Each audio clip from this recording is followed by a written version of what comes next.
The old village of Schattenburg had always been cloaked in shadows, its narrow cobblestone streets winding through clusters of ancient stone cottages. Nestled in a valley that the sun rarely touched, it felt perpetually caught between twilight and night. Clara had lived here all her life, tending to her family's modest inn on the edge of the forest. Business was slow, travelers seldom ventured into the isolated village, but she didn't mind. The quiet suited her. It was only when the wind carried whispers from the woods that she felt uneasy. Lately, the whispers had grown louder. Strange occurrences began to unsettle the townsfolk. Livestock were found drained of blood, their lifeless bodies discarded like empty vessels. Deep in the forest, some claimed to see a tall, gaunt figure, its silhouette blending with the skeletal trees. Clara dismissed the rumors at first, chalking them up to superstition. Schattenburg thrived on stories, after all. But on the night of the new moon, she awoke to a sound she couldn't ignore, a faint, rhythmic tapping against her window. Heart pounding, Clara slipped out of bed and crept toward the sound. The tapping stopped as she reached the curtains, replaced by a silence so profound it pressed against her ears.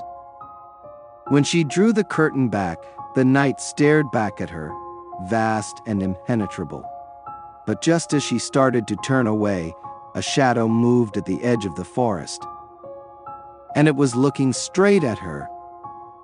Clara couldn't shake the image of the shadow she had seen in the forest. It lingered in her mind as she went about her daily chores at the inn, from sweeping the floors to preparing the few meals ordered by the villagers. Schattenburg's quiet life, once a comfort, now felt suffocating, as if the air itself carried the weight of something unseen. The village had always embraced its peculiarities. Perched at the foot of the Black Hills, Schattenburg was shrouded in perpetual mist, the kind that blurred the line between the real and the imagined. Old legends spoke of creatures that roamed the woods, phantoms, wolves that walked like men, and most infamously, Nosferatu. The tale of Nosferatu had been passed down for centuries. A vampire of unspeakable hunger, it was said to have terrorized Schattenburg long before the village's founding. According to the elders, Nosferatu had been vanquished by a courageous band of hunters, his body burned and buried deep in the forest. But some claimed he could never truly die, that his essence lingered, waiting for the right moment to return. Clara had never believed the stories. To her, they were just tales to keep children from wandering into the woods. But now, with the unsettling events around the village, she wasn't so sure. At the inn, the atmosphere had grown tense. Villagers whispered about the livestock deaths, their hushed voices trembling with fear. Wilhelm, the blacksmith, swore he'd seen a pair of glowing red eyes outside his workshop one night. Gretel, the baker, said she found strange marks on her door, as though claws had raked across the wood. Clara tried to dismiss their fears. But deep down, she couldn't forget the tapping at her window or the shadow's gaze that seemed to pierce her very soul. One evening, as the sun dipped behind the hills and the mist thickened, Clara found herself alone in the inn's common room. The fire crackled softly in the hearth, casting flickering shadows across the walls. She stared into the flames, her thoughts racing. What if the stories were true? What if Nosferatu had returned? The sound of the door creaking open snapped her out of her reverie. She turned to see an unfamiliar figure stepping inside, his presence commanding and eerie in equal measure. He was tall, almost unnaturally so, with a gaunt face that seemed carved from stone. His eyes, though sunken, glinted with an otherworldly light, and his pale skin appeared almost translucent in the firelight. He wore a long dark coat that swept the floor as he moved. "Good evening," he said, his voice smooth and cold, like wind brushing over ice. Clara hesitated, her instincts screaming at her to run. But she forced a polite smile and nodded. "Welcome. Are you looking for a room?" "Yes," the man replied, his gaze locking onto hers. "It has been a long journey." As Clara led him upstairs, she couldn't shake the unease that coiled in her chest. His presence seemed to drain the warmth from the air, leaving a chill in his wake. After showing him to his room, she hurried downstairs, her heart racing. She wanted to dismiss her fear as irrational, but the strange occurrences and the stories of Nosferatu weighed heavily on her mind. That night, she couldn't sleep. She lay in bed, staring at the ceiling, listening to every creak and groan of the old inn. The hours dragged on until at last, she drifted into an uneasy slumber. But her dreams offered no comfort. She saw flashes of the shadowy figure, its gaunt face and glowing eyes, its long fingers reaching toward her. She saw the forest, shrouded in mist, and the ground splitting open to reveal a coffin, ancient and rotted. Clara woke with a start, her skin clammy with sweat. The inn was silent, but the silence felt wrong, too heavy, too complete. She slipped out of bed and crept to her window. Outside, the village lay still under the pale light of the moon. The mist swirled around the cottages, clinging to the ground like a living thing. And then she saw the figure from her dreams, standing in the middle of the street, looking up at her window. Clara's breath hitched as the figure remained unmoving in the street, its silhouette sharp against the swirling mist. She wanted to believe it was a trick of her imagination, her restless mind conjuring shadows from old fears. But as the seconds dragged on, she couldn't deny the truth. The figure was real, and it was watching her. She stepped back from the window, her heart pounding. The room felt colder, the shadows deeper. Wrapping a shawl around her shoulders, Clara crept downstairs, clutching a lantern for light. The wooden floorboards creaked beneath her weight, each sound amplified in the oppressive silence. The common room was empty, but the door was ajar, swinging slightly in the wind. Clara froze, the lantern shaking in her hand. She was certain she had locked it before going to bed. Gathering her courage, she approached the door and peered outside. The street was deserted, the mist thick and impenetrable. The figure was gone, but an unnatural stillness hung in the air, as if the village itself were holding its breath. "Just the wind," she whispered to herself, though she didn't believe it. She shut the door firmly, sliding the heavy iron bolt into place. The next morning, the village was abuzz with fear. Wilhelm, the blacksmith, claimed his forge had been ransacked during the night, though nothing was stolen. Gretel found more claw marks on her bakery door, deeper and more deliberate than before. Even Father Reinhardt, the steadfast priest, admitted to hearing strange footsteps echoing in the empty church. Clara listened to their accounts in uneasy silence, her encounter from the night before weighing heavily on her mind. She considered telling them about the figure she'd seen, but something held her back, a strange, instinctive caution she couldn't explain. Instead, she kept herself busy at the inn, scrubbing floors and preparing meals for the few guests who still dared to stay. The man from the previous night remained a mystery. He rarely left his room, and when he did, it was always after sunset. He spoke little, his gaze cold and penetrating, and his presence seemed to drain the life from the common room. One evening, as Clara cleared the tables, she noticed the man sitting by the fire, his pale hands folded neatly in his lap. He watched the flames intently, his expression unreadable. "Is everything to your liking?" Clara asked, forcing her voice to remain steady. The man turned his gaze to her, a faint smile playing at the corners of his lips. "Quite. The hospitality here is commendable." His words were polite, but there was something unsettling about his tone, as though he were mocking her. Clara nodded stiffly and returned to her work, keenly aware of his eyes following her every move. That night, her sleep was restless again, haunted by dreams of shadows and whispers. She awoke to the sound of soft footsteps outside her room. The noise sent a shiver down her spine, but she forced herself to investigate. Lantern in hand, Clara stepped into the dimly lit hallway. The footsteps had stopped, leaving an eerie silence in their wake. She checked the other rooms, finding them empty, and finally stopped outside the stranger's door. Hesitating, she pressed her ear to the wood.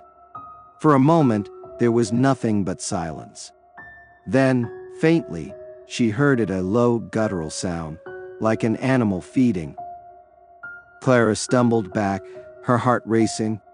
She fled to her room and locked the door, praying for morning to come quickly.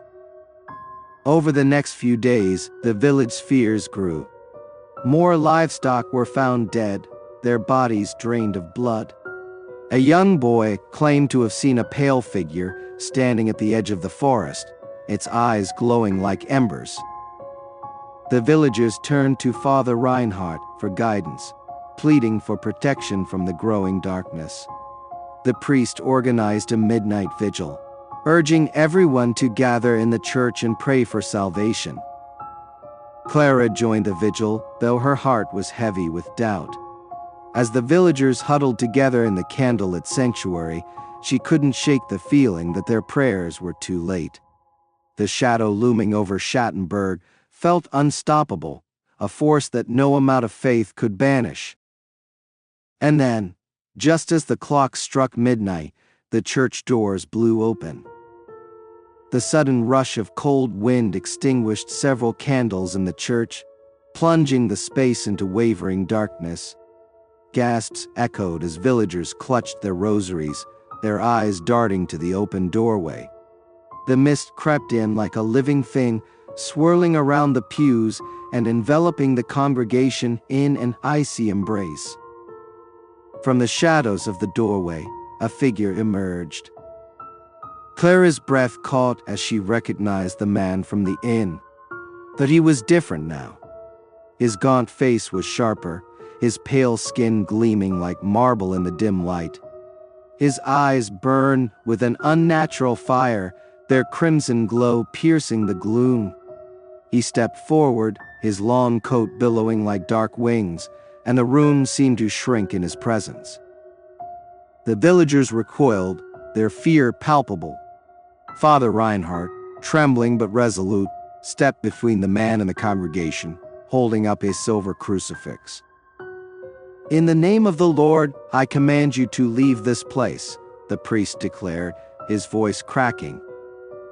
The man, no, the creature, paused, his lips curling into a smile that revealed elongated fangs. "Ah, Father," he said, his voice smooth and chilling. "Do you think your faith can stop me?"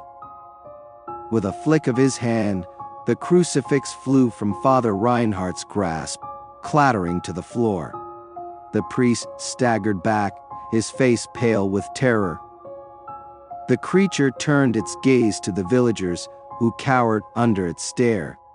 "For centuries, you have forgotten me," it said, its voice reverberating through the church. "But I have not forgotten you. Schattenburg owes me a debt, and I have come to collect." Clara felt her legs weaken as the creature's eyes met hers. The weight of its gaze was unbearable, as if it could see into her very soul. She wanted to run, to scream, but she was rooted to the spot, her heart pounding in her chest. A sudden cry broke the spell. Wilhelm, the blacksmith, lunged forward with a flaming torch, shouting, "Back to the shadows where you belong." The creature moved faster than Clara's eyes could follow. In an instant, it was upon Wilhelm, its long fingers wrapping around his throat. The torch fell to the floor, the flames sputtering out. "Foolish," the creature hissed, lifting Wilhelm effortlessly. "Do you think fire can harm me?" With a sharp motion, it tossed Wilhelm aside like a rag doll. The blacksmith landed hard against the pews, unconscious but alive. The villagers scattered, their screams echoing as they fled into the night. Clara remained frozen, her mind racing. She knew she had to do something, but what? The stories of Nosferatu had always been vague, filled with half-truths and embellishments. But one detail stood out. The creature's strength was tied to the land it haunted. If it were lured away from Schattenburg, it might weaken. Gathering her courage, Clara stepped forward. Her voice wavered as she called out, "If you've come for Schattenburg, you'll have to go through me." The creature turned to her, its eyes narrowing. "Brave," it said, its tone laced with mockery. "But bravery won't save you." Clara's pulse raced as an idea formed. "You claim Schattenburg owes you a debt," she said, her voice steadier now. "But your vengeance is misplaced. This village has nothing left to give you. Leave and take your hunger elsewhere." For a moment, the creature seemed to consider her words. Then it smiled, a slow, chilling expression. "Perhaps you are right," it said. "Perhaps I should begin anew elsewhere." It moved toward her, its steps silent, its presence overwhelming. Clara clenched her fists, bracing herself as it loomed over her. Its cold breath brushed her skin as it whispered, "But first, a token to remember me by." Before she could react, its long fingers grazed her cheek, leaving a searing cold that burned into her skin. Then, with a gust of icy wind, it was gone, the mist retreating with it. The villagers who had fled returned cautiously, finding Clara standing in the church, her hand pressed to her cheek. The mark left by the creature glowed faintly, a chilling reminder of its presence. The church was silent once more, the air heavy with the aftermath of the encounter. Clara stood in the center aisle, her trembling hand still pressed to the icy mark on her cheek. The villagers gathered around her cautiously, their fear mingling with awe and gratitude. "Is it gone?" Gretel whispered, her voice barely audible. Clara nodded, though the weight in her chest told her this was no victory. "For now," she said softly. Father Reinhardt stepped forward, his face pale but determined. "We must take precautions," he said. "Salt at the thresholds, blessings over every door. Schattenburg has survived before. We will survive again." The villagers murmured in agreement, their spirits lifting slightly as they clung to the priest's words. Yet Clara knew the truth, that their safety was tenuous, and the shadow of Nosferatu would linger long after the creature's departure. Over the next few days, the village slowly returned to a fragile normalcy. Doors and windows were fortified, charms hung on every threshold, and whispers of the encounter faded into uneasy silence. Clara busied herself at the inn, her days filled with mundane tasks that grounded her. Yet every quiet moment brought her back to the church, to the creature's cold gaze and the promise it had left behind. Late one evening, as the inn emptied of its last patrons, Clara sat by the fire, staring into the dancing flames. She touched the mark on her cheek, now faded but still faintly visible, a cold reminder of what had transpired. The door creaked open, and Father Reinhardt entered, carrying a bundle of dried herbs and a solemn expression. "For protection," he said, placing the bundle on the table. Clara gave him a faint smile. "Thank you, Father." He hesitated, then sat across from her. "You showed great courage that night," he said. "More than any of us." "I didn't feel brave," Clara admitted. "I felt terrified." "Bravery isn't the absence of fear," the priest said gently. "It's facing it, Even when you're afraid, Schattenburg owes you its thanks and its survival. Clara looked away, her gaze drifting to the window. Outside, the mist curled around the lamplight, a constant companion to the village. She thought of the creature's parting words, its promise to begin anew elsewhere. "Do you think it will come back?" she asked, her voice barely above a whisper. Father Reinhardt sighed, his expression heavy with the weight of his years. "Evil never truly vanishes," he said, "but neither does the strength to face it." As he left, Clara sat alone by the fire, the warmth of the flames a small comfort against the chill that lingered in her heart. The mark on her cheek would fade in time, but the memory would remain, a scar etched into her soul. She didn't know if Nosferatu would return, but she knew she couldn't live in fear of the shadows. She had faced them once and survived. If the time came again, she would face them once more. The fire crackled softly, casting long shadows across the room as Clara closed her eyes. For now the night was quiet, and she would take solace in its stillness. As the first light of dawn crept over the village, the mist began to thin, retreating into the forest as if carrying with it the weight of the night's horrors. But in the stillness of her room, Clara knew that the shadows always remember where they've been.